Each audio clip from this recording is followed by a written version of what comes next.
Nous irons dans 1 Corinthiens, chapitre 6, au verset 2 et 3. Êtes-vous avec moi?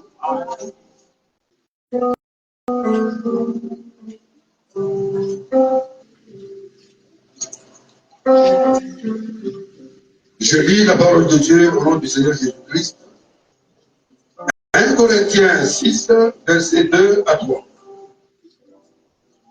Ne savez-vous pas que les saints jugeront le monde?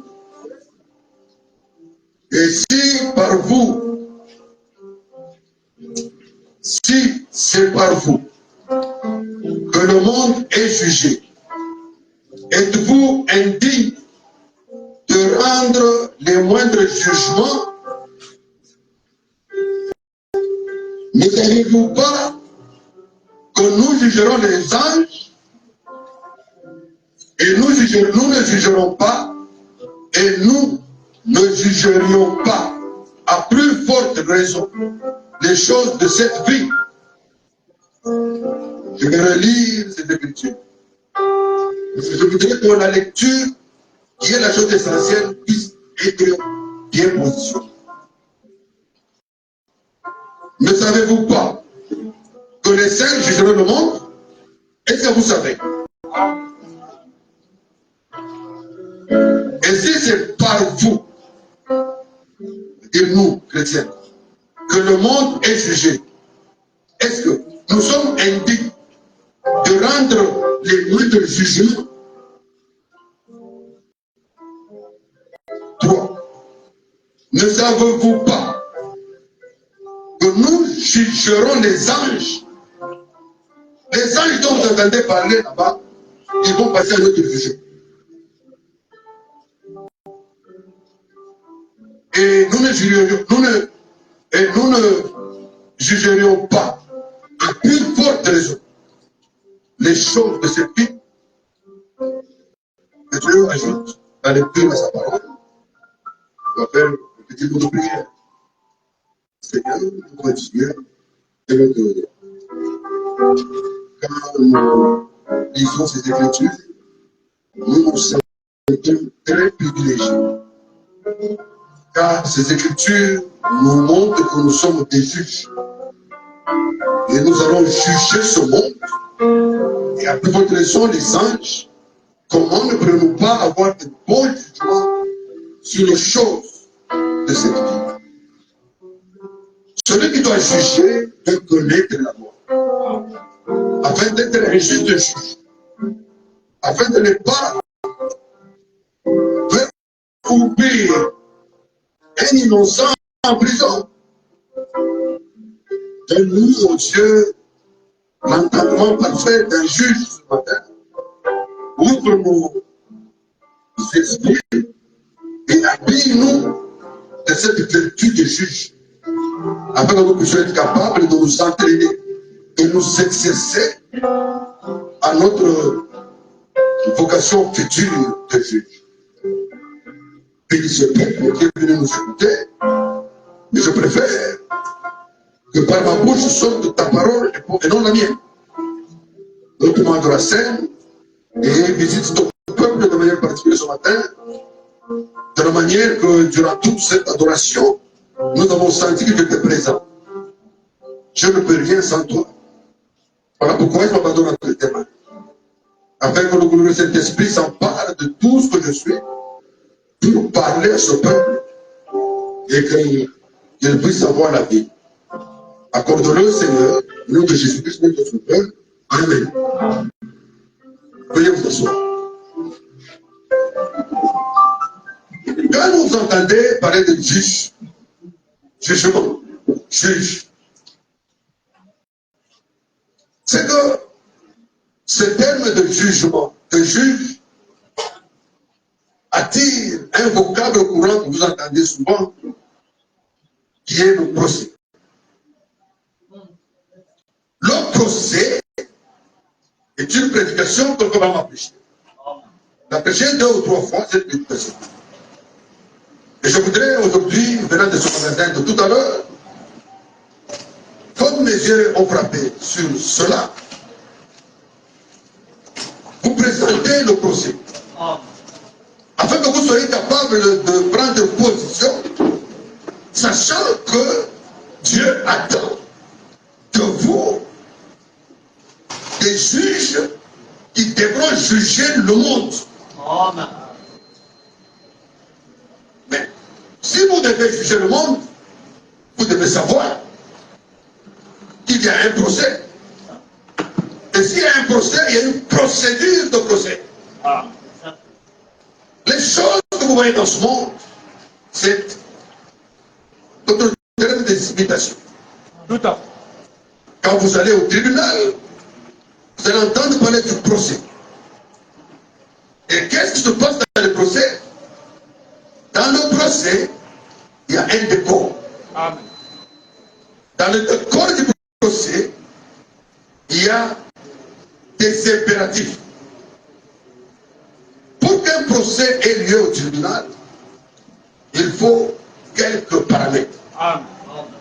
quelques préalables.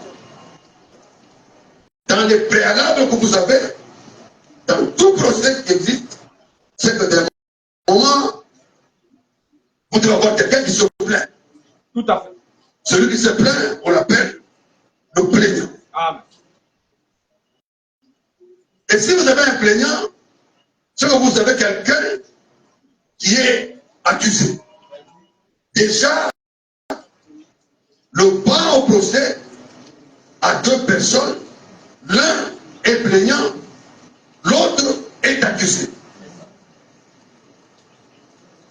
Il ne suffit pas d'avoir un plaignant qui se plaint et un accusé qui est accusé. Il suffit de comprendre maintenant. Il nous faut par contre comprendre maintenant que si sur le banc des accusés, il y a d'un côté un plaignant, de l'autre côté un accusé, il doit y avoir un juge. Amen. Les juges doivent entendre la plainte et le juge va savoir cette plainte s'adresse contre quel accusé. Amen. Et lorsque le temps arrive pour écouter le plaignant, pour écouter l'accusé, on les amène à la barre. Il y a un endroit où l'accusé doit passer, le plaignant doit passer, et qu'est-ce qu'il fait?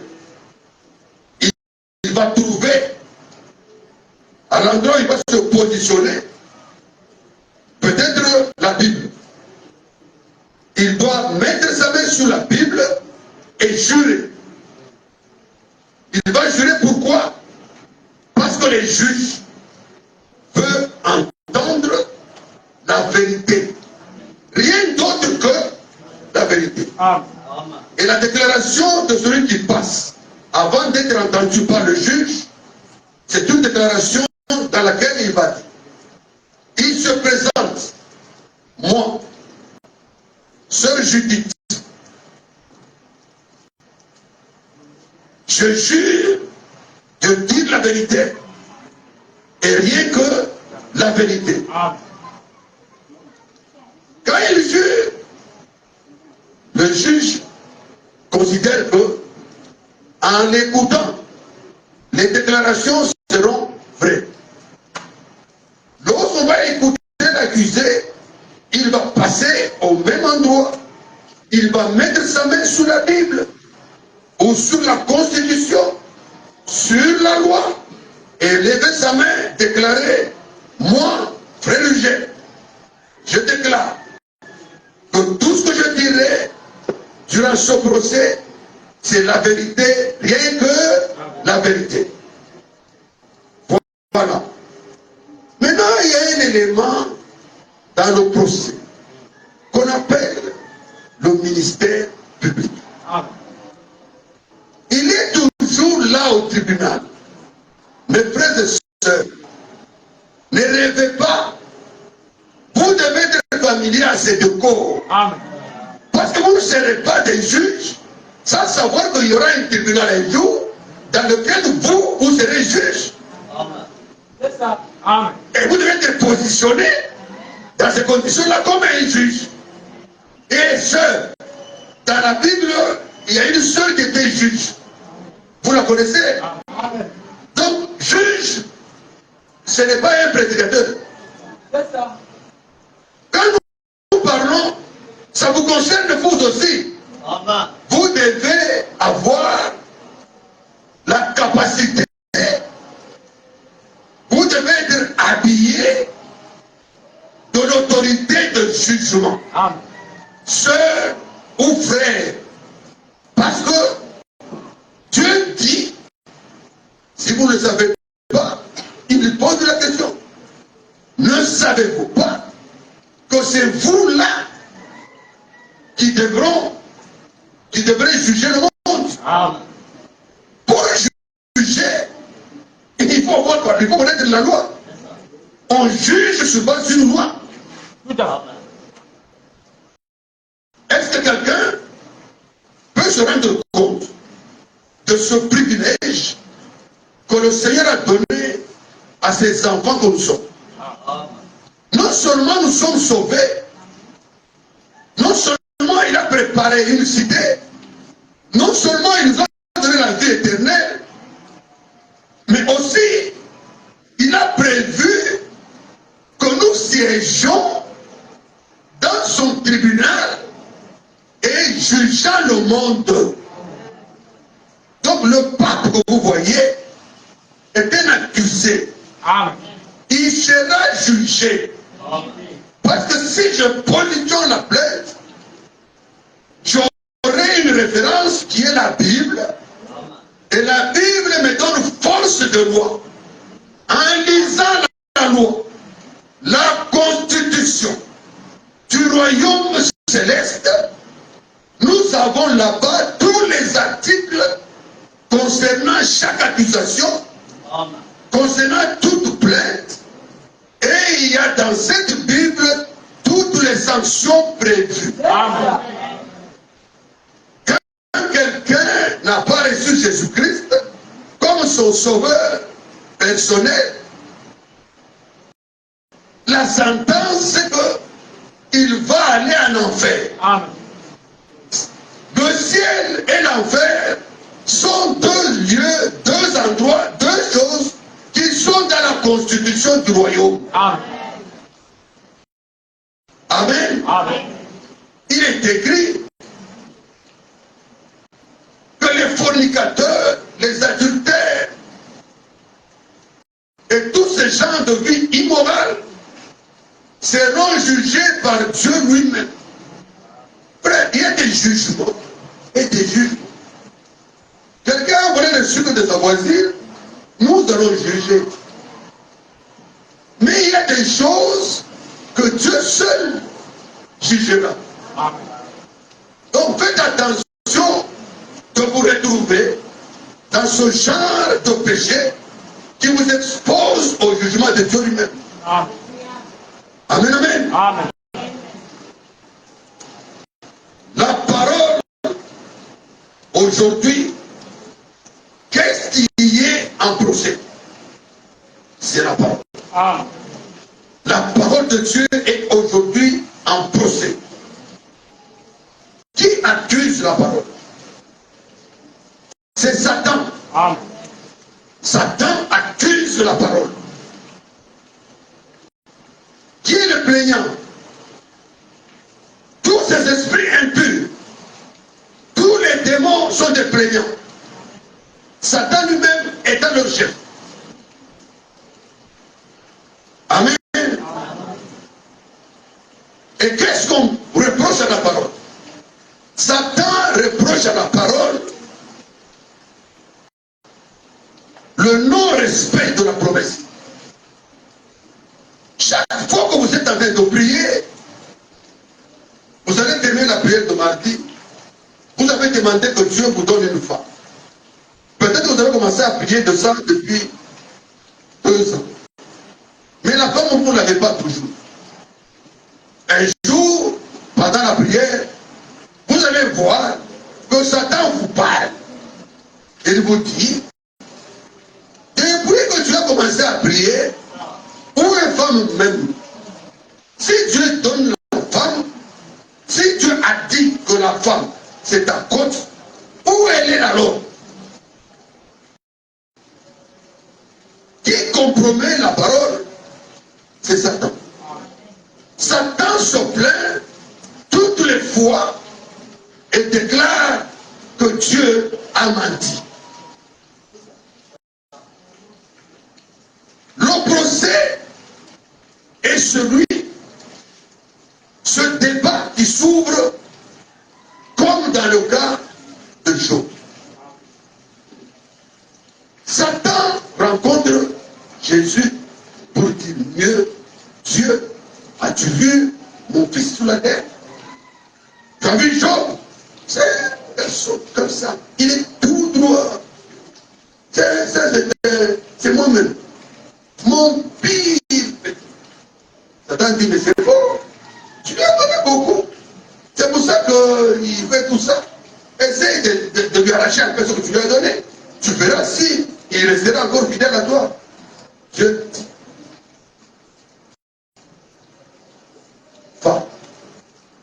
Fais tout ce que tu veux avec Job. N'attends pas à sa vie.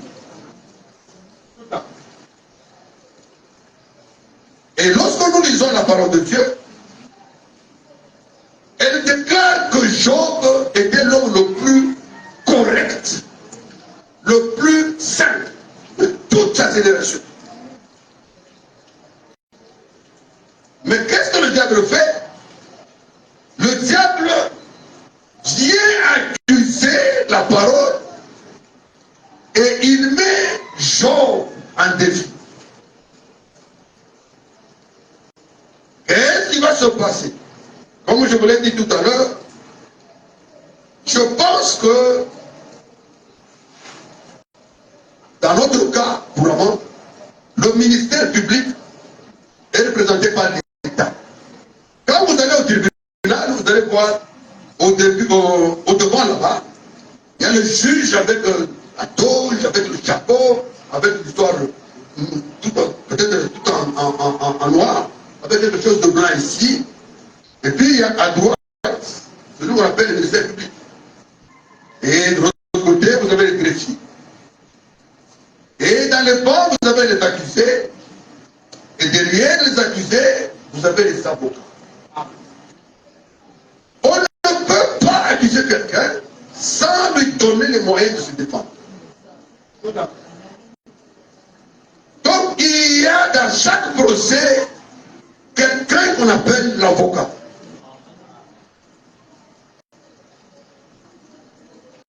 Et lorsque l'avocat agit, il travaille en faveur soit de l'accusé, soit du plaignant. J'ai envie de chanter, mais comme on n'a pas beaucoup de temps, tout concourt au bien de ceux qui aiment Dieu. Tout concourt pour mon bien. Donc, à ce moment précis, le procès n'a pas encore commencé. Dans la salle du tribunal, on a les accusés, les plaignants, leurs avocats, le ministère public. Et puis vous allez voir un rideau s'ouvrir ou une porte, quelqu'un apparaît, on dit la cour, le juge. Levez-vous, tout le monde. Pourquoi? Parce que quelqu'un de plus fort, celui qui gère la loi, c'est lui qui a la décision de mort ou de vie, de vous envoyer en prison ou de vous libérer, c'est celui qui va entrer. Quand lui entre, tout le monde se met debout. Audience. La cour. Quand vous entendez ce mot, au tribunal, on se lève. Et c'est pareil. Typiquement, ces choses que vous voyez ont été copiées. Alors, il faut que nous soyons capables d'intégrer ce mode de gestion dans nos pensées. Pour être capable, comme nous avons lu, de pouvoir émettre des jugements corrects même dans les choses de la vie. C'est la raison pour laquelle je voudrais aujourd'hui parler du procès. Alors, je pense, comme je l'ai dit, que le ministère public représente toujours l'État. Et je pense que c'est exact. Et c'est lui, Satan. Tu vas tout faire. Quand le ministère public parle, il contredit toujours le plaignant et l'accusé. C'est pour ça que la Bible le dit. L'accusateur de nos frères, c'est qui?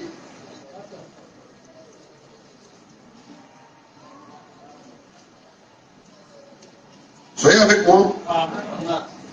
Nous sommes en train de descendre. Je voudrais vous donner d'abord les dépôts. Quand vous me regardez ici, imaginez-vous déjà qu'il y a un ministère public ici.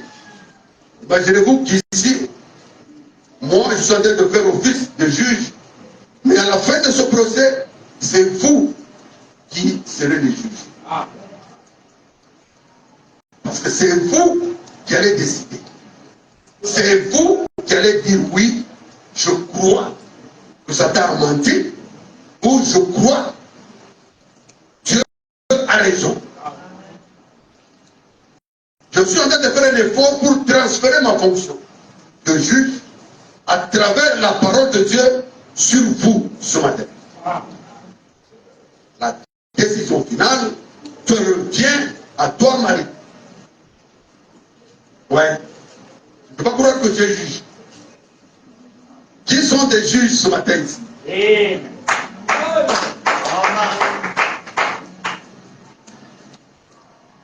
Donc, Apocalypse 12, 10 dit, c'est l'accusateur, c'est le ministère public. Il représente le monde dans ce processus. Mais, comme il connaît beaucoup, il fait aussi office d'avocat. Tous les ministères publics, vous voyez dans les tribunaux, ils font deux fonctions. Un, c'est d'abord un avocat. Après, deux, il devient ministère public. C'est-à-dire, il appuie l'accusation pour l'intérêt du gouvernement. Il appuie l'accusation pour que l'État gagne. Il appuie l'accusation pour que celui qui a été accusé puisse payer.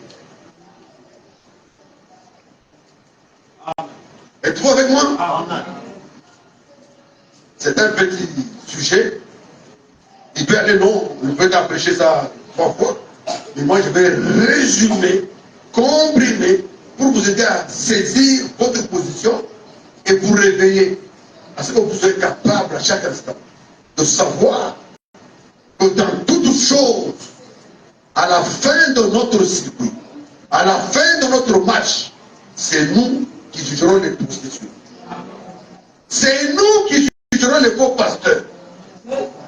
C'est nous qui jugerons tout ce que vous voyez en train. Aujourd'hui, nous parlons, ils refusent. Mais un jour, ils répondront.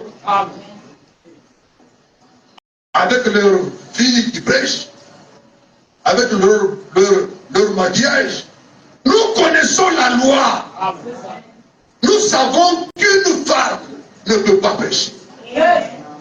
Si donc quelqu'un meurt aujourd'hui et qu'elle était une femme, elle prêche, de l'autre côté, elle sera toujours prédicatrice. Donc quand moi, je vais me réveiller, je vais la regarder, je verrai cette femme qui prêche. Je vais lui dire, dans Corinthiens, à l'endroit T, dans notre constitution, il était interdit à la femme de prendre de l'autorité, ni de prêcher. C'est sur base de décrets comme ça que nous allons tracer la route de ceux qui doivent aller en enfer. Sœur, ne mets pas les pantalons. Dans Deutéronome, c'est écrit.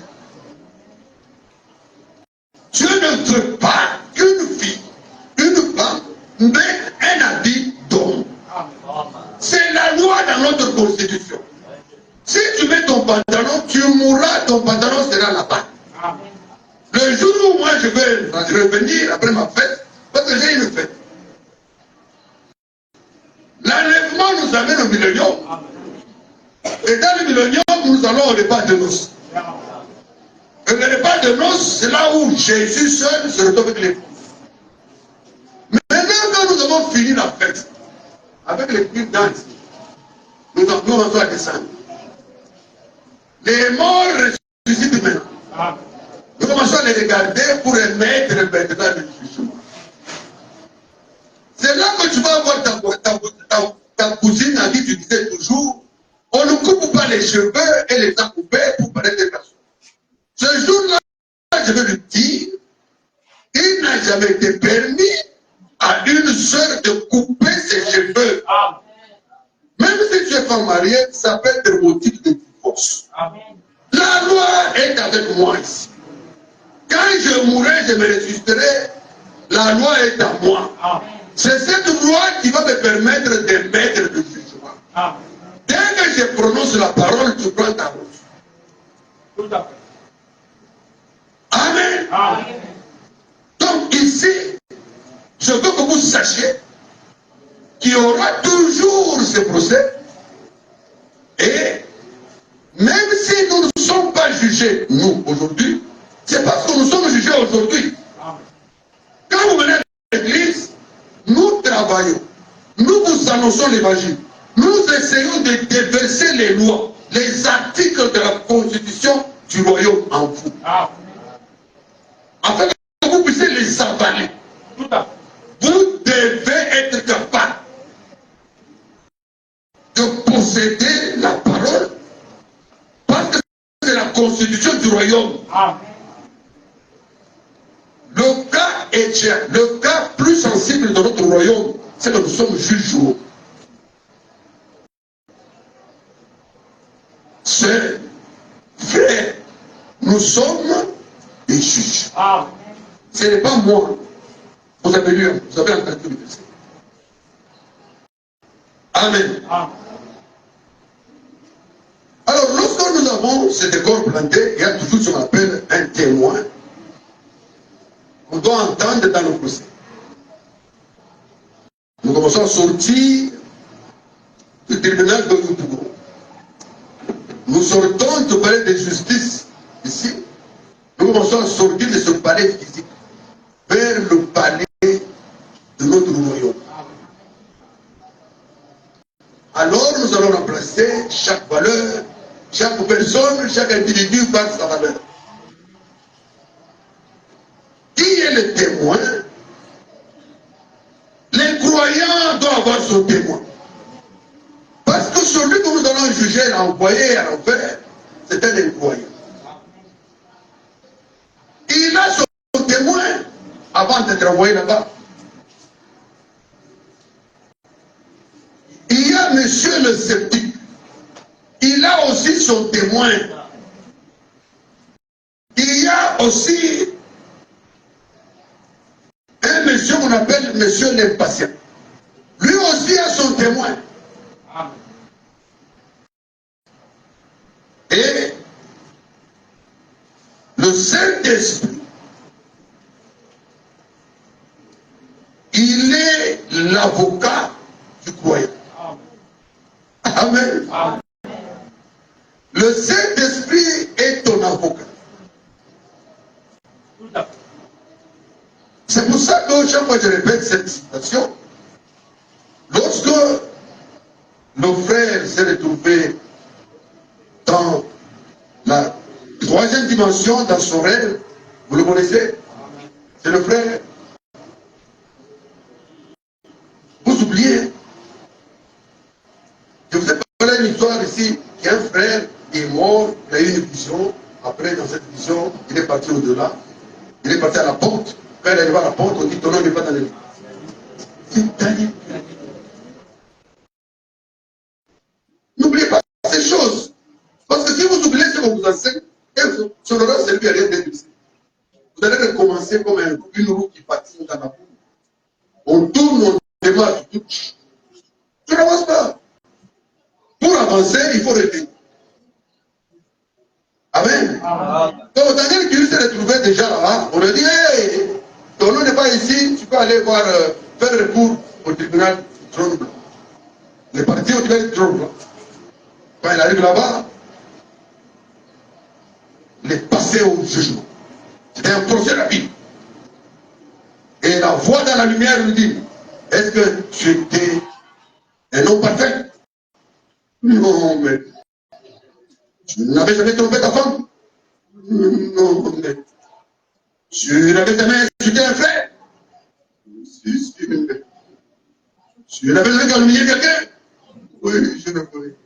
Pendant qu'on est en train de prononcer les bêtises qu'il avait commises sous la tête, la lumière était devant lui. La couronne de feu brillait devant lui.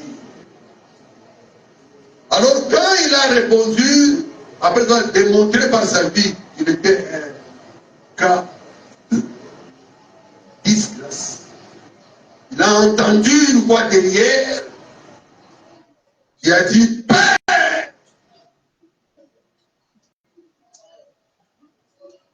il a pris position pour moi quand il était sous la terre. Laisse-le entrer à cause de la position dans la parole. Il m'a honoré. Il a péché, certes. Mais quand il s'est relevé, il allait prêcher pour moi. Il a fait le bien à mes frères. Il a donné ses dîmes et ses offrandes. Il contribuait à l'église. Il visitait les malades à l'hôpital. Il a pris position de ma parole. Oh Dieu, je te prie, Père. Laisse-le entrer. Voilà comment Daniel Curie a traversé son procès. Et c'est pareil. Qui était son avocat? Le Saint-Esprit. Nous devons mener une vie sur la terre qui puisse conditionner en retour la présence de l'avocat au procès. Amen. Chaque chose que tu fais aujourd'hui, l'avocat regarde. Si tu n'aimes pas ton frère et tu vis dans l'hypocrisie, l'avocat regarde. Le jour où on réduit ton souffle de vie, l'avocat regarde.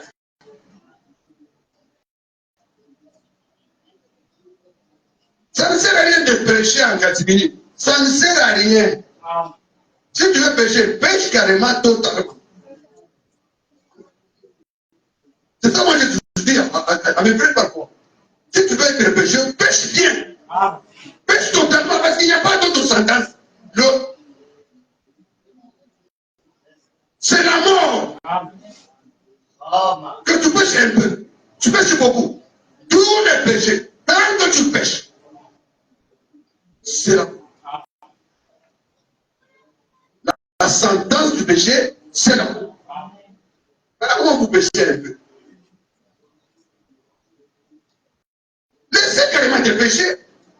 Parce que pour un petit péché, tu seras dans le même enfer que celui qui a tué 40 000 personnes.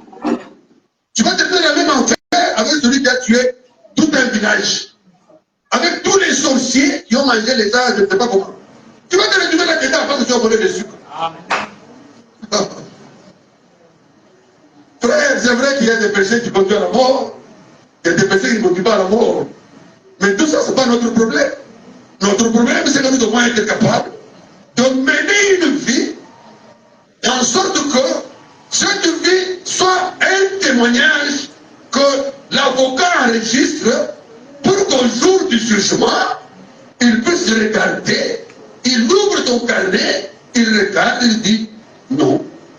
Les preuves contre mon accusé sont suffisamment claires. Il est tombé tel jour, mais depuis, il ne tombe plus.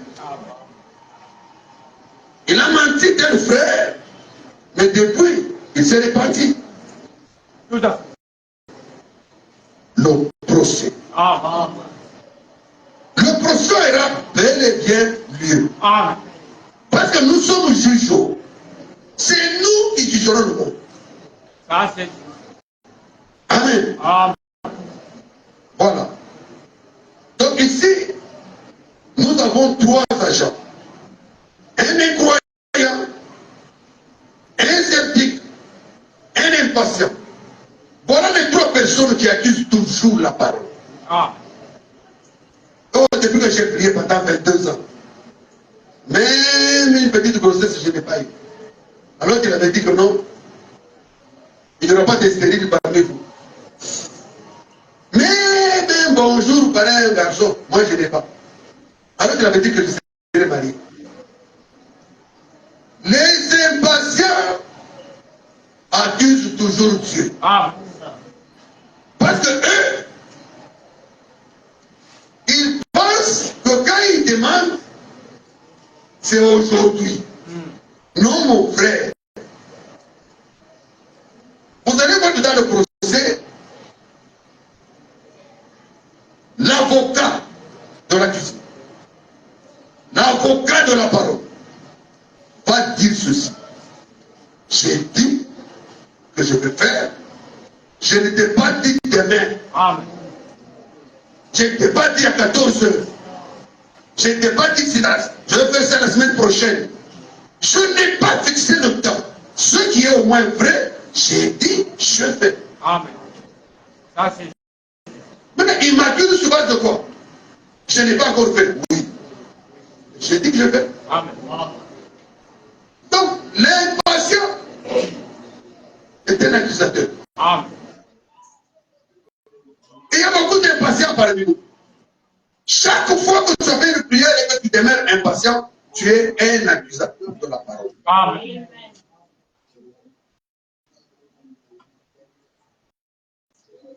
Je le nomme encore un peu parce qu'il vient à l'église. L'incroyant, lui c'est pire. Lui il ne croit même pas. Dieu a dit, tu ne crois pas. Comment tu veux que ce que Dieu a dit puisse arriver? Amen. Alors que toi tu ne crois même pas. Amen. La Bible dit, dans Marc 11, tout ce que vous demanderez en priant, croyez que vous l'avez déjà reçu et vous le verrez. Les chrétiens aujourd'hui, ils ne font pas ce verset. Ils font ce verset en deux temps. Je vais vous le dire. Amen. La parole de Dieu dit, nous sommes en procès, hein? Parce que quand on va maintenant dans le procès, on voit les détails. Tout à fait. La parole de Dieu dit, tout ce que vous demanderez en priant. Ça dit ceci. Est-ce que la parole de Dieu dit, tout ce que vous demandez, je vous donnerai?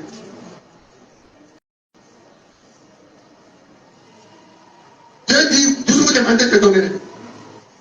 Il y a une condition de demander. C'est ce que vous demandez, oui, mais en priant. Les gens viennent tous les jours à l'église, ils demandent, il faut que demander. Non? Dieu n'a jamais dit que je vais vous donner quand vous demandez. Ça c'est vrai.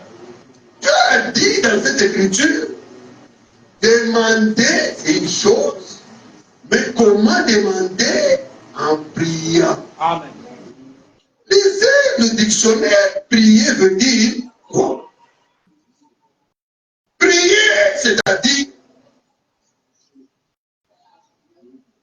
s'humilier devant quelqu'un qui doit t'aider. Reconnaître qu'on ne peut pas sans lui. Amen. Ça va donner à ses pieds lui dire, si tu ne peux pas, je ne peux rien d'autre. Tu es mon seul espoir. Amen. Sans toi, je ne guérirai pas, Seigneur.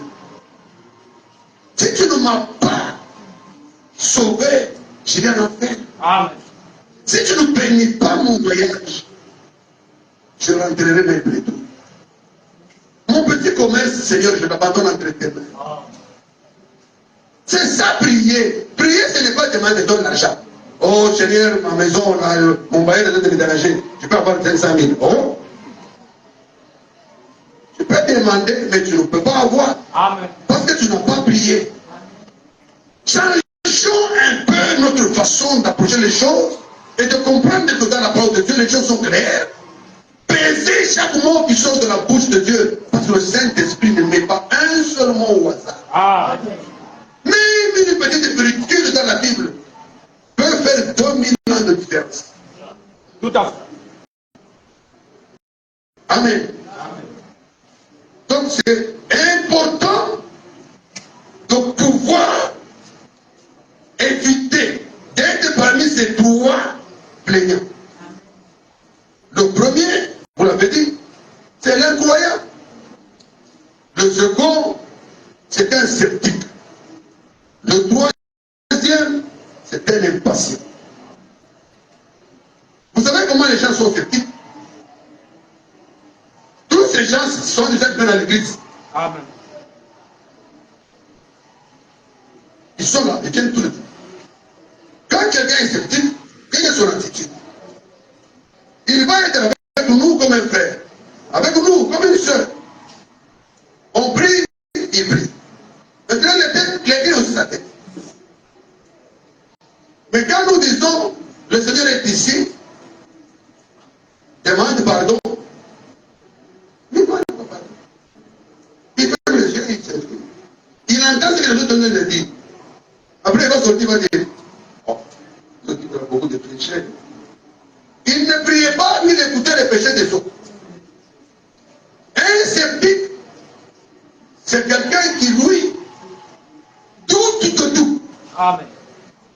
Un frère va passer ici, faire un témoignage.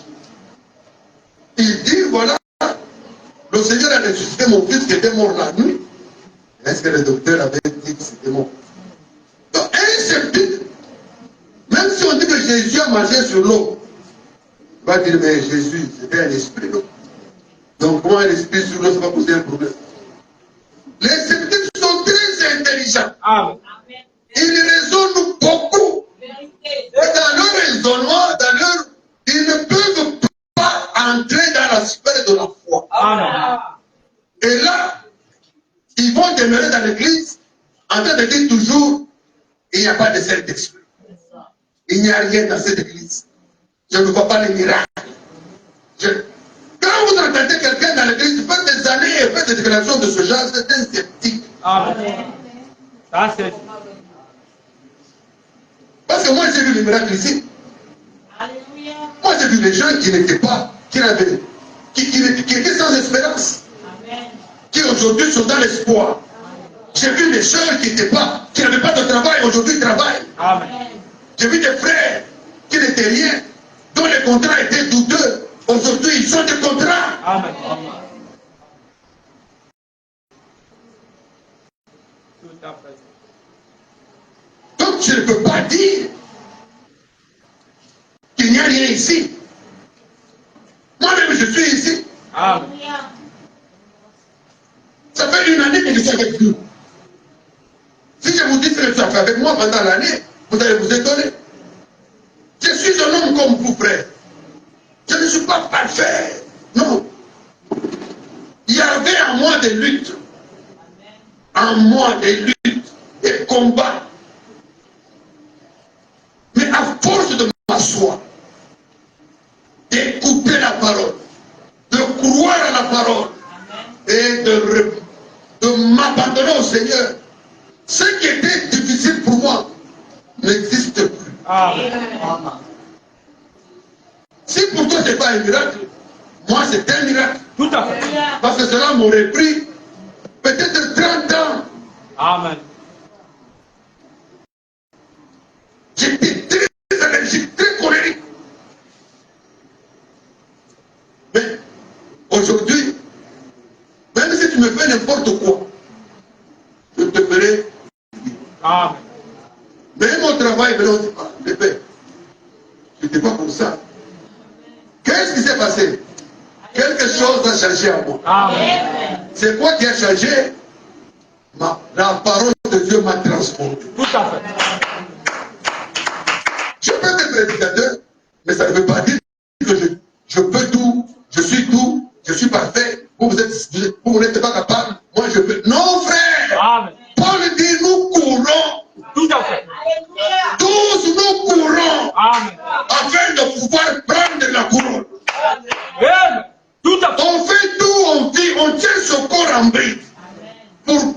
prêché. Amen. Pour pas se retrouver un moment, on a prêché aux gens qui ont eu le salut et nous-mêmes nous retrouver en enfer. Tout à fait. Tout à fait. Vous savez qu'un prédicateur a jugé 2 fois. Est-ce que vous savez ça? C'est pourquoi nous les respectons aujourd'hui. Parce que leur jugement est 2 fois. Amen. Aussi, autant que leur respect doit être tout. Ah, c'est juste. Vous les respectez comme votre frère, vous le laissez comme un secteur de Dieu. Amen. Le procès continue. Ok? Amen. Alors, j'aimerais donc considérer cette église que vous êtes. Parce qu'aujourd'hui, je crois que vous connaissez la parole. Vous avez le roi entre vos mains, ou bien? Amen. Vous avez la constitution entre vos mains, ou bien? Mettez la constitution de notre royaume en l'air, on peut voir. Amen. Amen. Bible. Voilà. Amen. Amen. Si vous avez la constitution de notre royaume, c'est que vous savez, vous pouvez être des juges. Amen, amen. Amen. Et donc, à la fin, vous allez comprendre que votre esprit, c'est en même temps le jury. Tout à fait. C'est le jury qui siège. Il dit, Le jury a un filtre de tout ce que l'accusé a dit, de tout ce que le plaignant a dit. Le juré a un filtre. Amen. Va regarder et dire, oui, c'est vrai. C'est vrai, il ne voulait pas le tuer. Non, il n'avait pas l'intention de le tuer. Ça, c'est un. Mais lorsqu'on regarde dans le détail, on dit non. S'il n'avait pas l'intention de le tuer, comment il a tiré 20 coups sur lui? Vraiment. C'est qu'il avait la rage. Amen. S'il avait tiré tout, un coup, on va dire non, c'était un hasard. Il n'avait pas l'intention de le tuer. Le seul coup qu'il a porté l'a tué. Amen. Mais si tu as tiré 25 coups, et on va dire que non, il n'y avait pas d'intention. Nous regardons, nous les jurys, nous disons qu'il avait l'intention. Si ton frère, aujourd'hui, tu as permis telle soeur, demain, telle soeur, le lendemain, tel frère, le lendemain, telle soeur, non, nous comprenons que tu as un mauvais esprit. Amen. C'est tout. Tout à fait. Jury. Jury. Jury au. Amen. N'est-ce pas vrai? Amen. Un frère t'a donné de l'argent. Garde. Parce que chez moi, je ne suis pas très sûr, ça peut se perdre. Le frère arrive avec sa somme à 500 000. Il te donne maintenant le jour où il va faire son projet, l'argent est mal. Frère, où est l'argent? Je viens. Frère, où est l'argent? Je viens. Frère, qui est ce frère-là?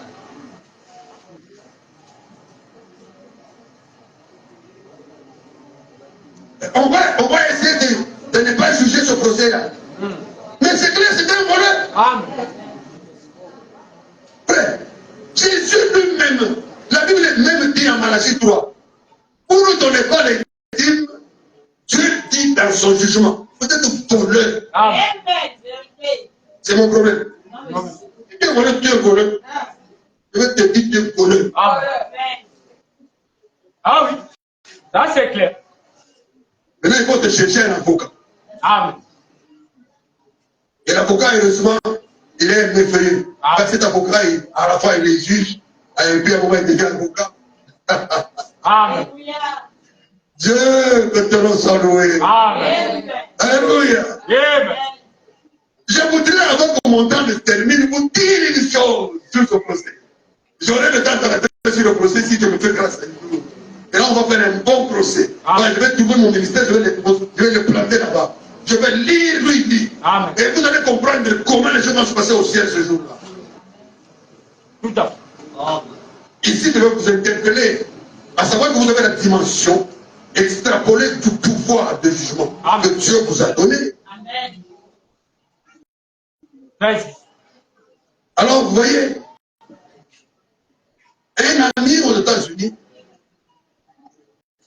il était un malfaiteur, il battait les banques, il faisait beaucoup de choses de ce genre, tout le temps. Et très souvent. Mais chaque fois qu'on l'arrêtait, on l'amenait au tribunal. Vous voyez? Et là, tous les jours, il y avait un avocat qui était son ami. Ils avaient fait ensemble. Donc l'avocat faisait tout, trouvait tous les éléments, toutes les raisons. Quand on arrive au tribunal, il gagne le procès. Et puis on le libère.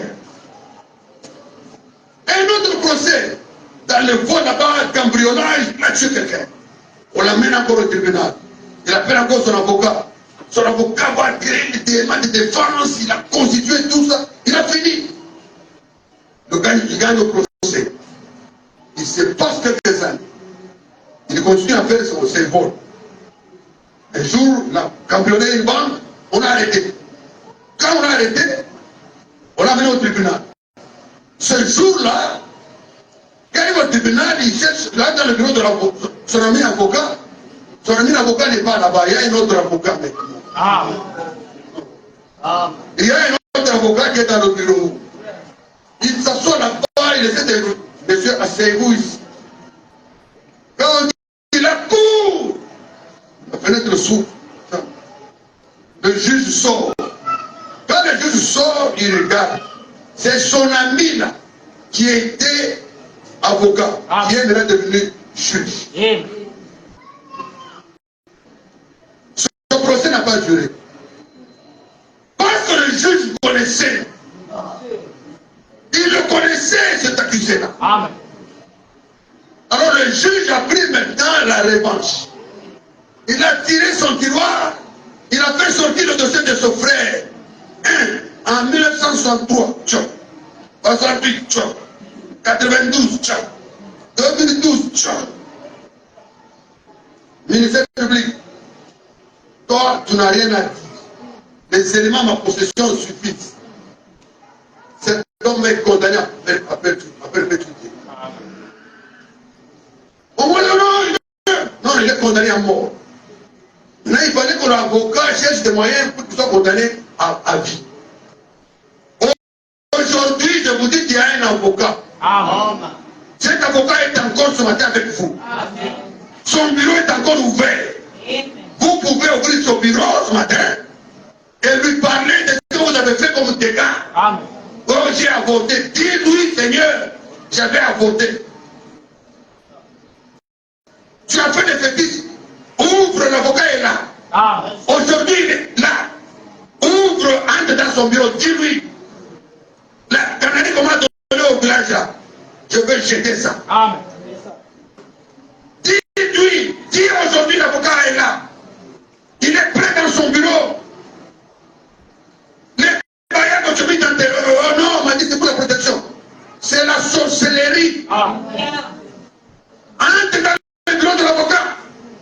Dis-lui, mon avocat.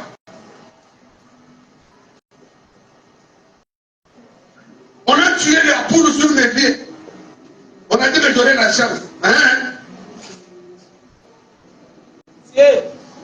Maintenant que l'avocat est encore disponible, maintenant que l'avocat est encore dans son bureau, maintenant que l'avocat est ici, frères et sœurs, changez votre comportement. Prenez des dispositions. Parce que cet avocat, à un moment donné, il va devenir juge. Dès qu'il passe de statut d'avocat au juge, la grâce est terminée.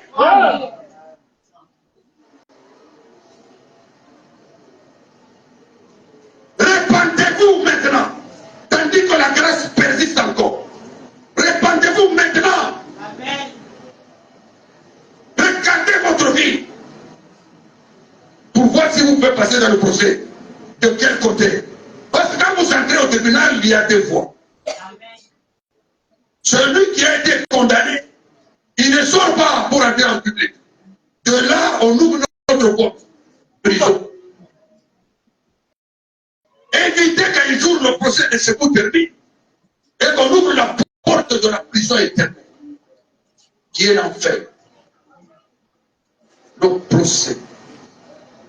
Je voudrais parler du procès, mais le Seigneur me dit autrement. Mais je vais quand même vous le dire. Je vais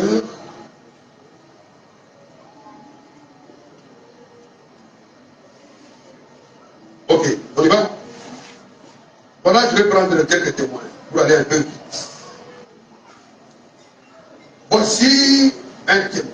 Le témoin à charge numéro 1. L'incroyant. Mon frère est là? Amen. Ma soeur est là? Amen. Voilà, on peut entendre ce que le témoin de l'incroyant va dire. Amen. Vous allez juger. Hein? C'est vous les jurys. Écoutez ce que l'incroyant, son témoin va dire. La déposition du monsieur l'incroyant contre la parole de Dieu, c'est que Marc 16 déclare-t-il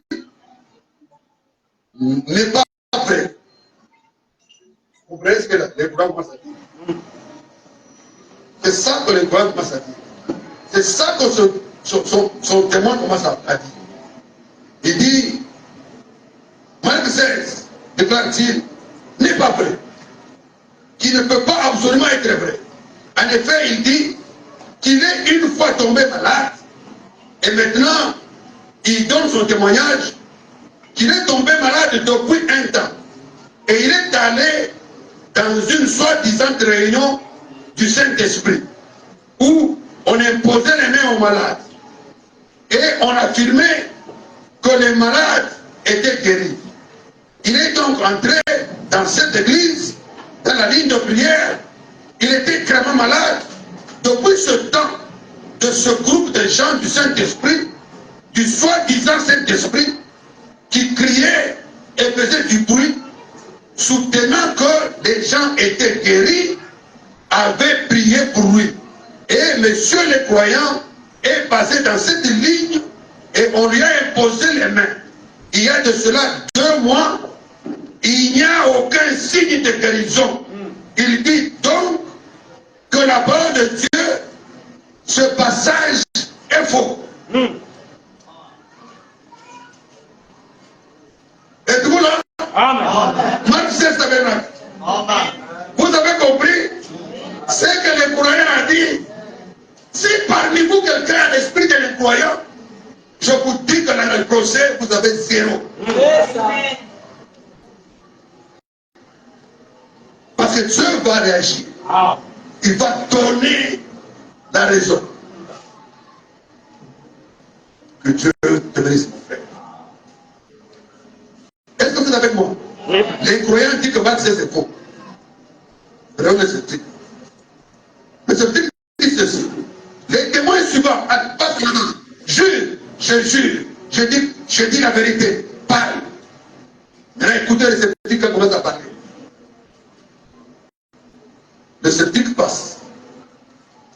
Il dit. Il soutient être incroyant. Il avait appris qu'il y avait dans une vieille église, dans une ville, une église avec un pasteur fidèle. Peut-être que je peux dire, un pasteur fidèle, comme notre bien-aimé pasteur Danick. Un soi-disant homme pieux. Quand il parle, il dit un soi-disant homme pieux. Parce qu'il néglige les valeurs, les principautés, les gloires. Il minimise les valeurs des hommes de Dieu. Selon l'assemblée. Et cet homme croyait les Écritures, a-t-il dit. Donc, il priait pour les malades. Et il les soignait lui-même. Et il a lu un chapitre là-dessus dans la Bible, dans Jacques chapitre 5, verset 14, il dit, quelqu'un parmi vous est-il malade, qu'il appelle les anciens de l'église et que les anciens prient pour lui en loignant d'huile. La prière de la foi sauvera les malades. Dieu, il m'a mis l'huile, mes amis ont été salis. Jusqu'aujourd'hui, je suis encore malade. Donc, même ce chapitre-là, 5, de Jacques 5, verset 14, est fort. Voici la déclaration du sceptique. Et écoutez l'impatient. L'impatient passe. Il dit ceci. Et là, c'est l'émission publique qui avance. Il dit, l'émission publique fait comparer monsieur l'impatient. Il comparait et juge. Et jure. Comme d'habitude, je dirais la vérité. Il était obligé de marcher avec des béquilles. Il dit avoir lu Marc 11, 22. Il a donc accepté cela comme la parole infaillible de Dieu, se disant dans son cœur, selon ses allégations, pour témoigner et dire, je vais marcher. Alors il a accepté la parole de Jésus, disant qu'il marcherait, parce que Jésus l'a dit. Si vous dites à cette montagne, ôte-toi de là, lorsque vous priez, croyez que vous le recevrez et vous le verrez s'accomplir. Amen. J'ai encore mes béquilles. L'impatient vient de dire que Dieu a trouvé. Parce que moi j'ai fait ça. Mais j'ai encore mes béquilles. Donc, ces histoires d'église de révélation, c'est faux. Voici comment les trois prétendants, plaignants, présentent leurs éléments. Amen. Amen. Alors, pour conclure, on donne le réquisitoire au ministère public. Qu'est-ce que lui dit maintenant? Lui va conclure tous ces dépôts-là. Lui il dit maintenant, le ministère public aimerait donc porter à votre connaissance maintenant, alors qu'il dépose une réquisitoire, son réquisitoire dans cette affaire, que ces gens affirment être des croyants au même titre que les autres.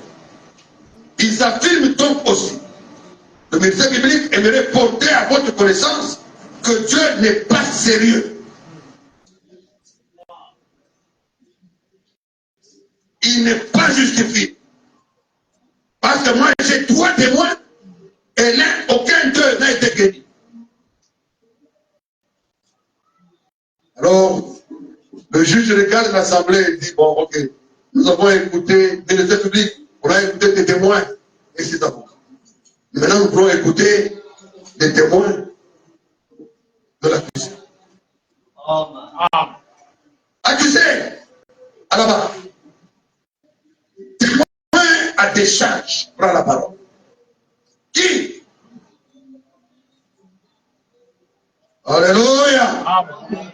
Les juges, vous êtes là? Amen. Voilà. Je voudrais accélérer. Mon temps est très limité.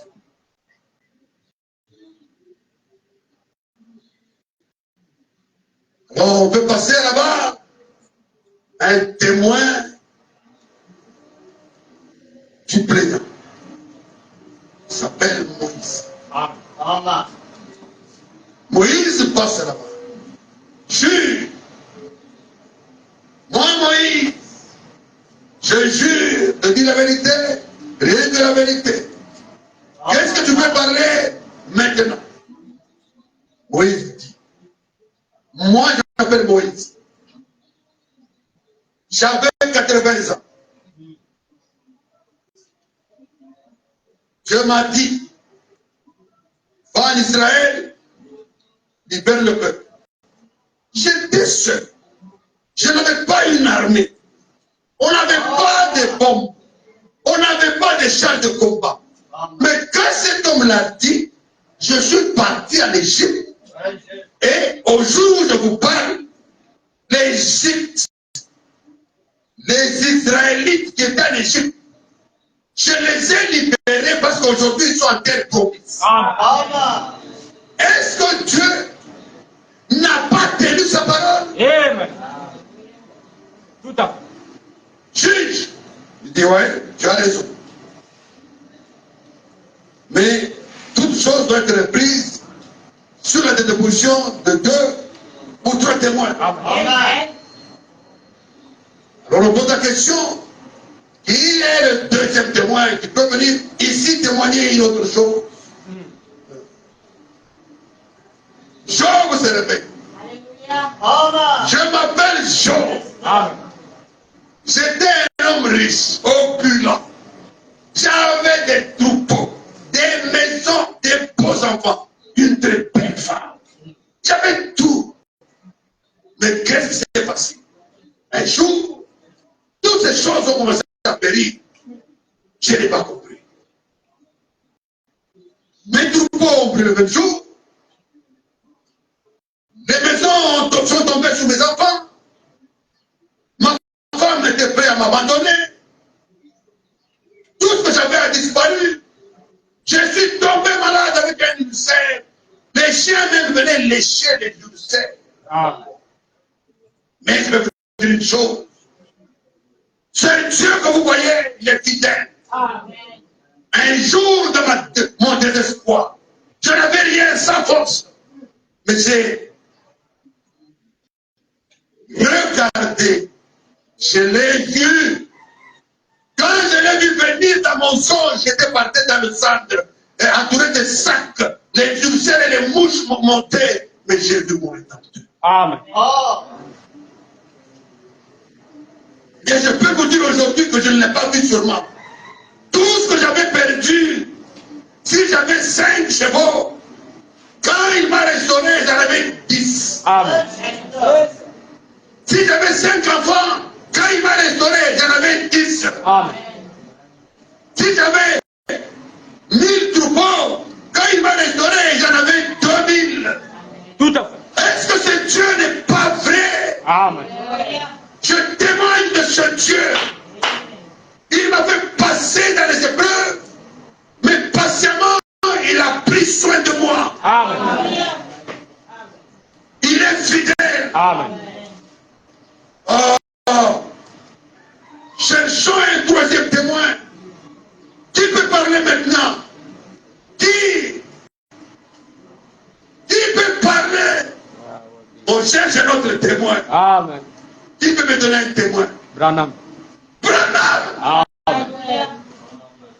Alléluia. Amen. Que Dieu vous bénisse richement. Amen. Branham revient. On pose la question à Branham maintenant. Branham. Branham. Qu'est-ce qui peut prouver que le Dieu en qui tu as cru est vraiment fidèle? Vraiment. Oh. Branham dit ceci. Je n'étais qu'un petit enfant. Quand je suis né, la sage-femme a dit à ma mère, elle n'a pas compris pourquoi à ce temps précis. Alors qu'il était vers le matin,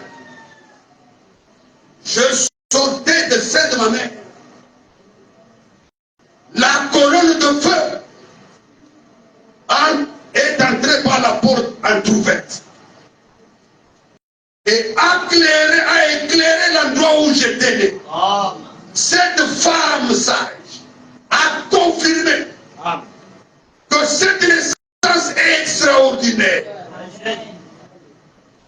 Les mêmes signes avec lesquels Jésus-Christ était né, ces signes ont été manifestés à la naissance de William Branham. Amen.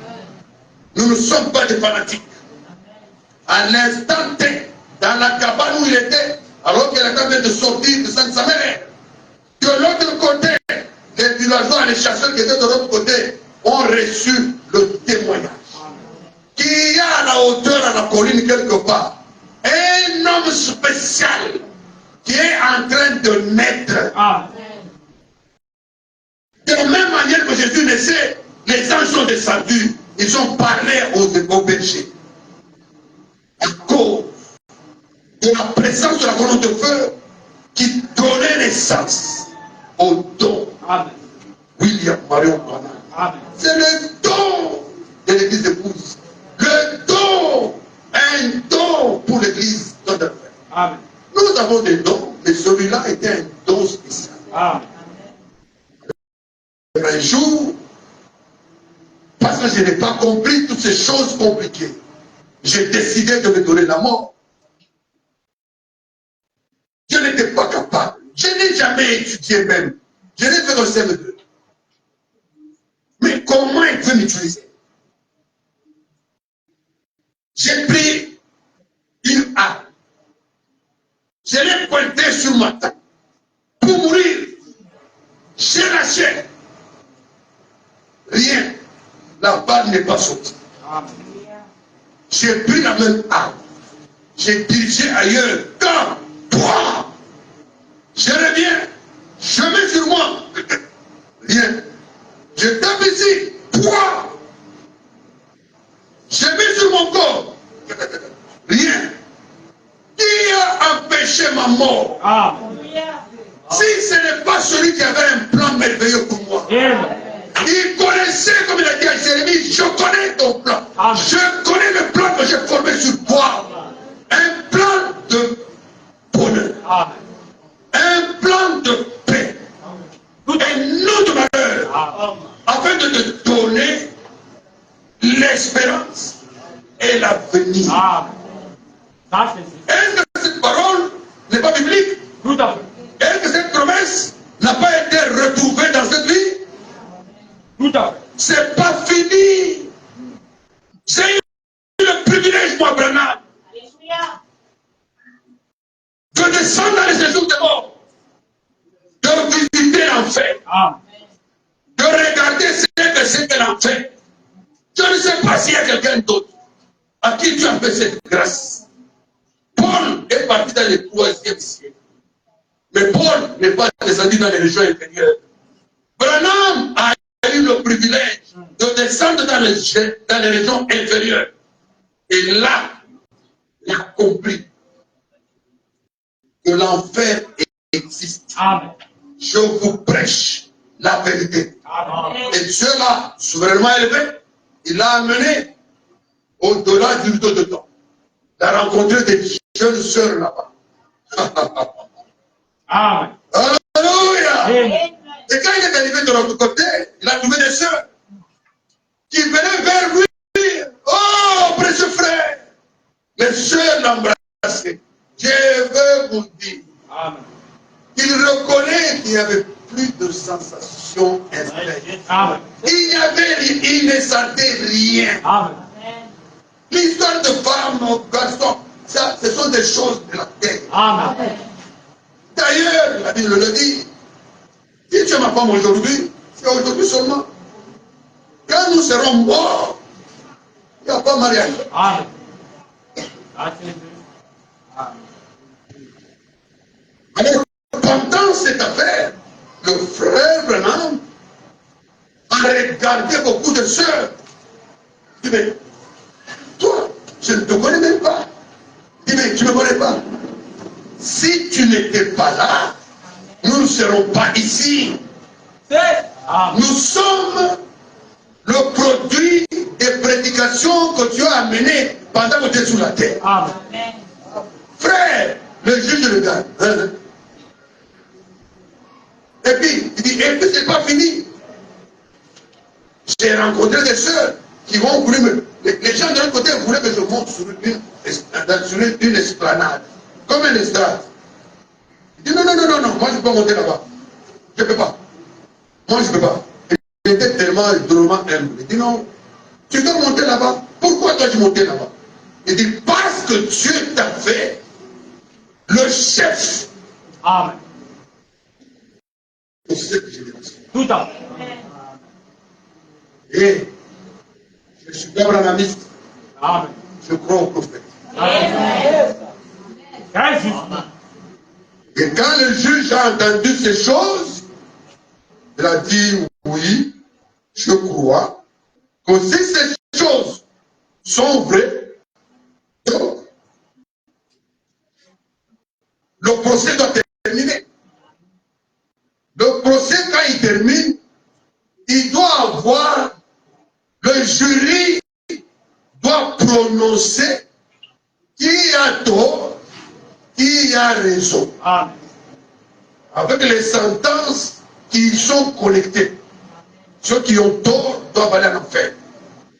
Et ceux qui n'ont pas tort doivent aller au ciel. Tout à fait. Et c'est ainsi que lorsque nous regardons ces choses, nous pouvons écouter le verdict. Combien ont pris leur verdict? Amen. Jury. impatient? Non, monsieur. Jury. Êtes-vous sceptique? Non. Jury. Eva. Êtes-vous incroyable? Oh non. Non, monsieur. Quel est votre verdict maintenant? Bien. Vous avez entendu les sceptiques parler. Vous avez entendu les témoins de Dieu parler. Quel est votre verdict maintenant? Dans ton cœur, là où tu es assis, quel est le verdict que tu as? Amen. Tout à fait. C'est ça le problème. Amen. Le procès a un but. C'est que tu prononces un verdict dans ton cœur. Ah. C'est que tu dois être capable de dire oui. Je ne peux pas être incroyant. Je ne suis pas un sceptique. Je ne peux pas être impatient parce que tous ces gens sont totalement des incroyants. Amen. Ils ne sont pas enfants de Dieu. Ils ne sont pas enfants de Dieu. Donc maintenant, quand tu te mets en place, tu commences à réfléchir, tu dois sentir dans ton cœur que tu es avec Abraham, avec Moïse, avec Branham, ou tu es avec le sceptique, avec les patients, ou avec les croyants. Amen. Il faut que ce matin tu décides, parce que c'est toi qui as le pouvoir d'émettre le verdict. Amen. Et peut-être le prophète dit, combien ont pris leur verdict ce matin? Levez la main. Amen. J'ai pris mon verdict, lui aussi. Très bien. Cours. Il vous sera fait selon la sainte parole de Dieu. Voici les miracles qui accompagneront ceux qui auront cru. Amen. Amen. Pendant que vous êtes assis là, je ne vais pas vous laisser. Je ne vais pas vous laisser l'impression que c'est juste à cause de ce don que cela rend quelqu'un plus qu'un autre. Vous avez des pasteurs pieux ici. Ils sont ici. Je vais leur demander de se tenir à mes côtés sur l'estrade. Ils imposeront les mains comme moi. Ils nous ont fait venir et ici, ils ont ici, comme témoins de Dieu, ici, je ne suis pas venu comme un incroyant.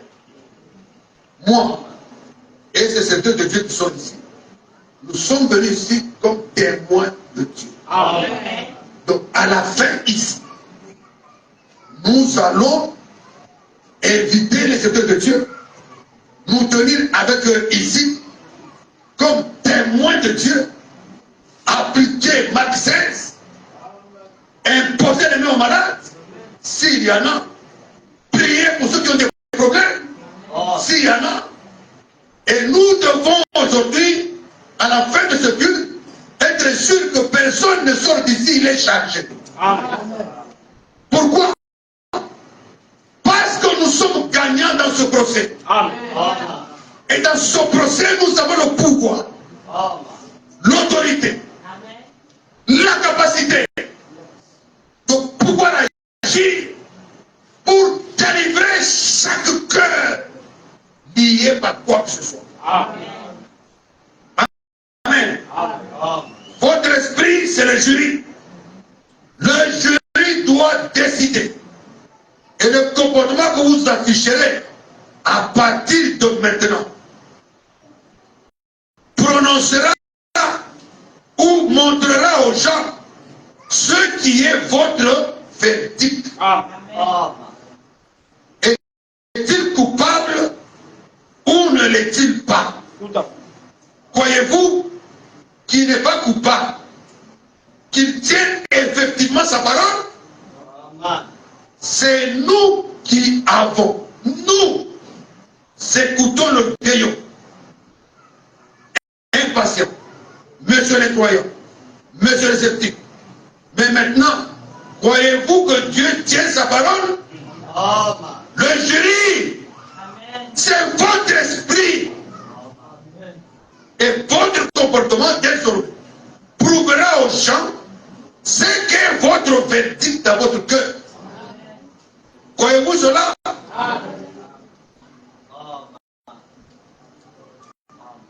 Vous pouvez déterminer ici avec un kilo de thé. Je voudrais vous demander simplement de vous lever. Nous allons chanter un cantique. Et nous allons entrer en prière.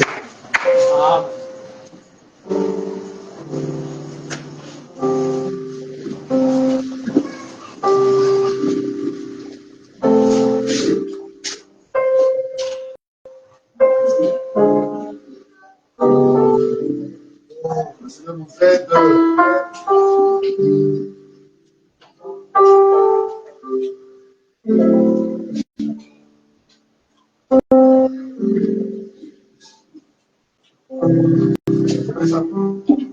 Je vais retirer un cantique pour la prière. Et après, je laisserai la conduite des chants. Je voudrais que nous chantions Je reviens. Je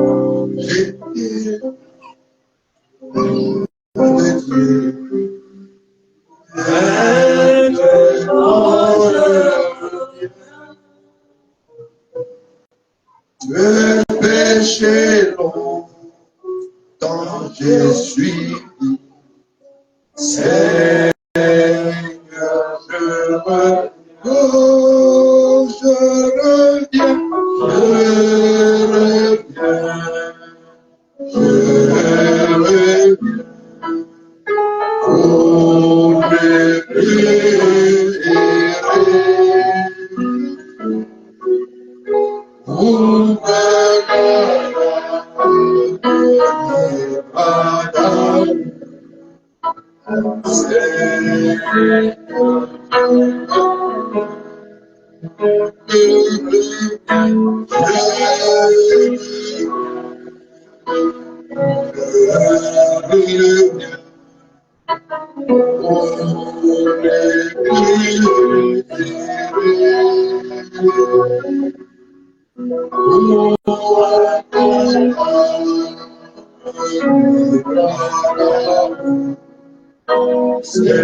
je reviens, pour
me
Le Seigneur attend.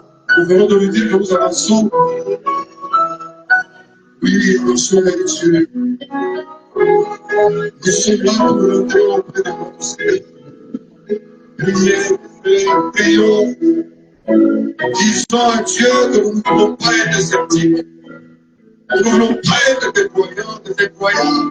Nous ne voulons pas être des impatients. Nous les contrôlons de toutes ces choses sur notre part. Que nous soyons aujourd'hui par la porte du Saint-Esprit, que nous soyons vraiment des croyants. Un croyant croit toutes choses. Un croyant croit ce qui est. Ce qui n'est pas écrit n'existe pas. Un croyant croit la parole de Dieu. Un croyant croit le message. Croyez, mes frères et sœurs. Si vous êtes sceptiques, vous ne dites jamais à votre Dieu que le démon de scepticisme soit ôté de vos pensées.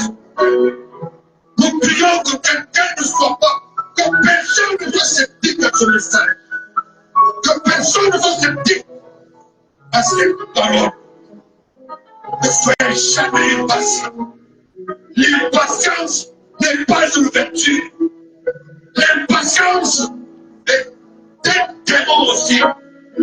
C'est un obstacle contre l'accomplissement de vos prières. Faisons confiance à Dieu. Quel que soit le temps que cela va durer, quel que nous avons prié, croyez. Vous avez prié.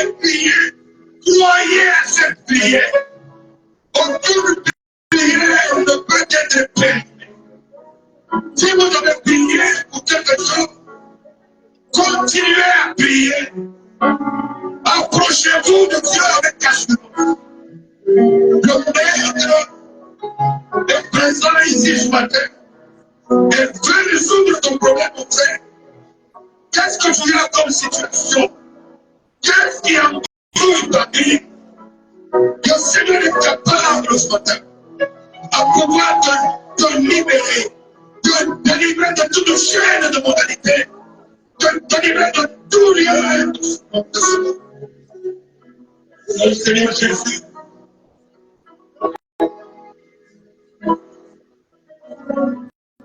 C'est le moment de bénir ton peuple, mon frère. C'est le moment, Seigneur Jésus-Christ. C'est la minute qu'il faut. C'est l'instant qu'il faut Seigneur, dirige-moi peut-être, Seigneur Jésus. Seigneur, peut-être cette année, Seigneur Dieu. Bénis ton peuple qui attend. Nous sommes chaque fois dans l'expectative, Père. Quand nous avançons en ce lieu, nous ne savons pas le temps perdu de la sang de Christ. Accorde la patience à ton peuple. Accorde l'assurance à ton peuple, Père. D'être capable d'attendre patiemment avec ces choses, ces désirs, ces besoins exposés arrivent en leur temps. Dis mes Père Céleste, ce n'est pas dans ma capacité, ce n'est pas, oh Dieu, parce que nous sommes meilleurs. Non, Père, c'est pas ce que tu l'as dit. C'est ta promesse qui compte. C'est ta parole infaillible qui dirige. Oh Seigneur Jésus, si nous devons être juges, nous devons posséder la parole. Laisse Seigneur Jésus-Christ que la loi, que le livre, que ce livre de la loi ne puisse se séparer de nos cœurs et de notre vie. Qu'il soit l'objet de notre méditation aujourd'hui. Afin que nous soyons capables de mettre des jours corrects. Seigneur, ouais ton peuple de la puissance des juges, de la connaissance de la parole, de la maîtrise des lois, afin que personne ne soit nécessité, Seigneur Jésus. Oh, divin Père Céleste, c'est toi notre avocat. Nous savons pendant que tu es encore notre avocat, Seigneur, tu peux défendre notre dossier, quelle que soit l'ampleur et l'intensité des défauts. Nous te prions, Seigneur Jésus-Christ, laisse ton sang couler sur ce peuple, afin qu'aucun péché ne paraisse devant ton trône, Père. L'avocat qui ne manque jamais de procès, l'avocat qui gagne chaque procès, nous avons besoin que tu intercèdes, Seigneur, afin de défendre notre position, en dépit de notre faiblesse. Même si nous avons failli quelque part, l'avocat sait utiliser les paroles afin de sauver ceux qui sont inculpés. Nous voulons ce matin, Seigneur Jésus, entendre cette douce merveilleuse voix qui a retenti derrière Daniel Philippe disant, Père, pardonne-le, pardonne-le, car ils ont pris position de ta parole. C'est pour cela qu'ils sont venus ici ce matin, afin d'échanger leur incrédulité de foi, leur haine de ton amour, leur volonté à ta volonté parfaite. Oh, leur force à ta force, Seigneur Jésus. Encore dans cette dimension de toi, nous te demandons vraiment de tout cœur. Nous croyons que tu es là pour nous exécuter. Tu n'es jamais menti. Nous avons foi à la parole que nous avons prononcée. Et nous savons que tu es le consommateur de notre foi. Consomme la foi qui est à chaque prière que tu as adressée ce matin. Oh Dieu, merci.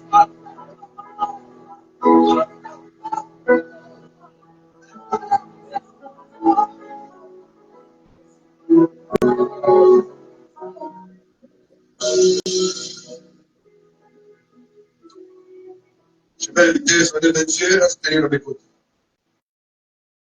Et ensemble, nous allons prier pour l'Église.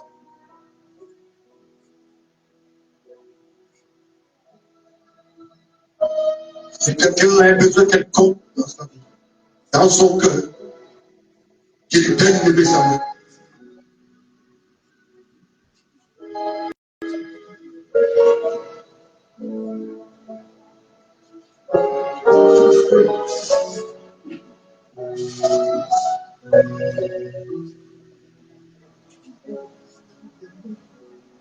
Seigneur Jésus-Christ, c'est que nous puissions.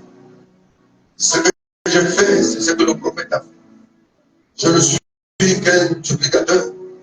Je voudrais simplement, sachant que le même Saint-Esprit qui était avec lui, ce même Saint-Esprit est ici avec nous maintenant.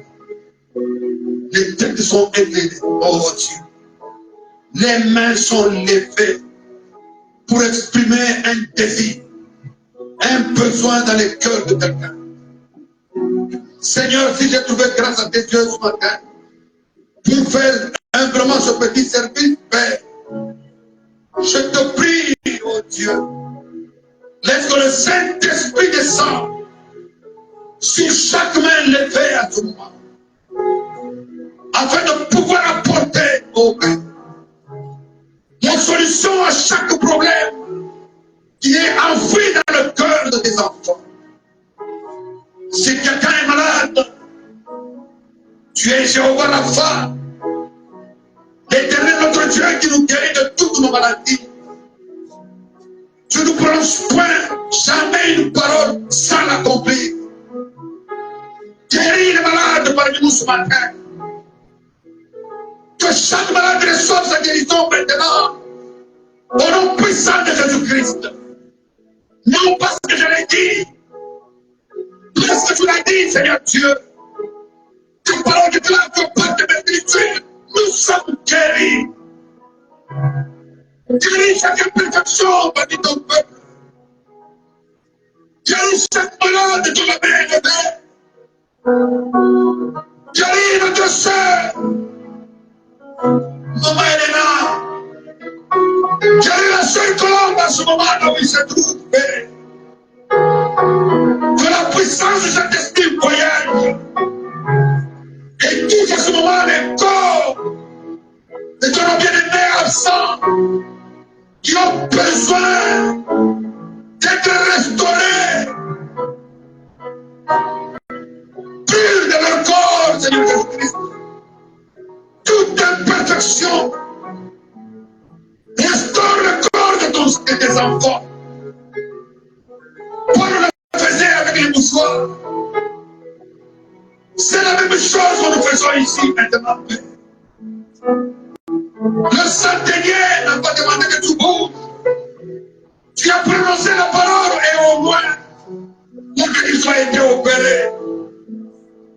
Tu es Dieu, éternel des armées, le lieu de la tribu de Juda, Jéhovah et Rapha, Jéhovah Jireh, Jéhovah Sénéque, Jéhovah Tsikenu, tu es tout en tout pour nous. Voici un peuple, partie épouse, bien-aimé, terminé, avec un désir inexpressif, Père. Que le Saint-Esprit qui sonne le cœur puisse voyager dans les chaises maintenant, afin de pouvoir solutionner chaque situation. S'il y a un besoin de travail, Père, tu es le donateur de tout excellent. Pourquoi au travail de tes enfants? Pourquoi aux emplois, Seigneur Jésus? S'il y a un désir de mariage, Seigneur Dieu, ce n'est pas par la force, Seigneur. Chaque épouse appartient à un époux. Crée des conditions, Seigneur Dieu, afin de réunir les couples parfaits, qu'ils s'avancent, qu'ils se retrouvent, qu'ils se rapprochent, qu'ils fassent la cour de Dieu. Bénis les frères qui ont des petites activités. Bénis tous les petits commerces de tes enfants. Élève-les, Seigneur Jésus. Envoie les clients qui les visitent. Accorde de la promotion de leur vie professionnelle. Qu'il n'y ait parmi nous aucune nécessité. Que la joie de Dieu qui habite en nous, que la paix de Dieu qui Seigneur Jésus, s'il y a une esprit impur qui veut résister, je l'ordonne maintenant. Que quitter ce lieu et d'aller dans les endroits arides de notre Jésus. Je prie, Seigneur, pour la délivrance de toutes les sœurs qui sont tourmentées par les esprits impurs, de mari de nuit. Au nom de Jésus-Christ, je demande que nous gouttes de ton sang tombent sur cette sœur, sur ses frères, endommagés, tourmentés par les démons comme masturbation quelque part. Laisse ton sang couvre tes enfants, afin qu'aucun esprit impur n'ait appris de tous tes enfants, oh Dieu. Couvre-les sur la puissance du Saint-Esprit. Qu'aucun esprit ne puisse endommager la foi de ton enfant. Je prie, oh Dieu, pour tous ceux qui travaillent. Ils ne peuvent pas se contenter du travail. Tu nous as appelés à la prospérité. Fais descendre cette prospérité parmi ton peuple. Pourquoi les enfants des païens prospèrent? Je te regarde de compassion et de miséricorde sur tous ces jeunes gens qui travaillent, Seigneur. Élève-les là où ils travaillent, afin qu'ils aient de promotion.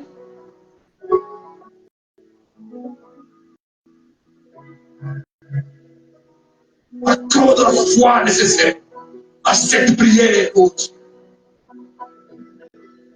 Que le Saint-Esprit descende et davantage scelle de cœur dans cette salle aujourd'hui. Que le Saint-Esprit qui est notre avocat puisse prendre des temps de chacun.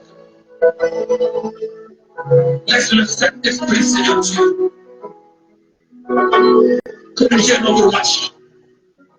Qu'il n'y ait personne qui vive parmi nous, ça je ne peux pas. Tu l'as envoyé afin que nous soyons capables de vaincre. Capable de triompher, capable de posséder avec victoire. Laisse le pouvoir descendre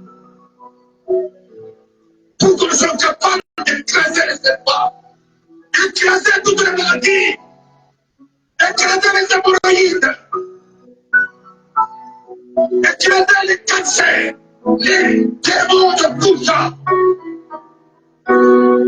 Écraser les scorpions.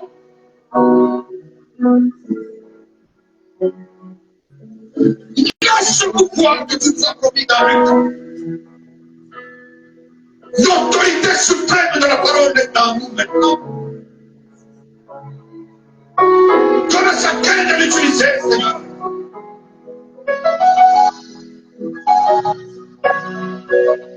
Contre toute la puissance de l'ennemi, afin que rien ne puisse nous nuire. Qu'il n'y ait personne de faible parmi nous. Qu'en sortant de ce lieu, Seigneur Dieu, que chaque membre de notre cesse de permettre.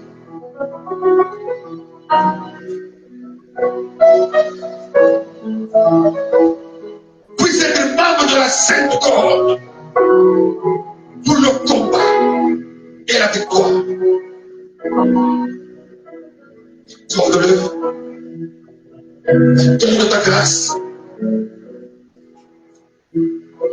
Bénis-nous. Merci pour cette pluie de bénédiction. Laisse que cette pluie, autant qu'elle tombe dans les cœurs de tes enfants. Que la joie déborde dans leur cœur. Seigneur, reçois l'honneur, la gloire, la louange, toutes les dépassons. Dieu les dit. Au nom de Jésus-Christ, notre Seigneur.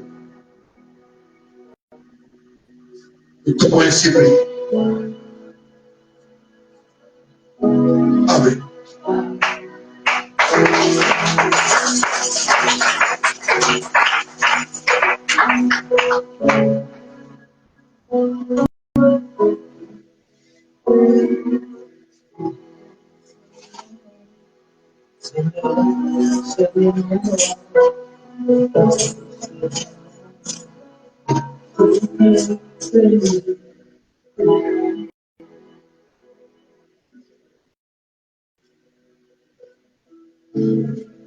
Nous passons à la récolte de 10 000.